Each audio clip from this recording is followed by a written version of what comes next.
જૂનાગઢમાં મહાશિવરાત્રીનો મેળો હજારો શિવ ભક્તો મહાદેવ દાદાના દર્શનાર્થે પહોંચતા હોય છે।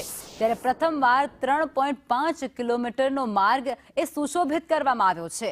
મેળામાં 10 થી 12 લાખ લોકોની વ્યવસ્થાનું આયોજન પણ કરાયું છે, જેમાં કલેક્ટર એસપીએ અધિકારીઓને માર્ગદર્શન પણ આપ્યું છે। સંવાદદાતા કેતન અમારી સાથે જોડાઈ ગયા છે, વધુ વિગતો આપવાના છે। જી કેતન।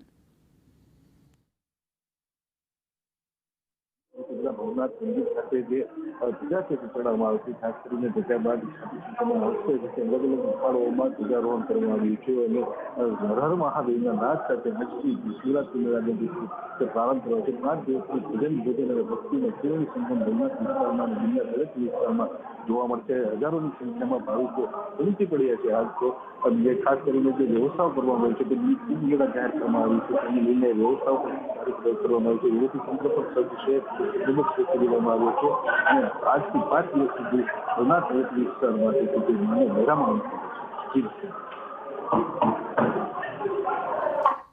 જી કેતન, આભાર।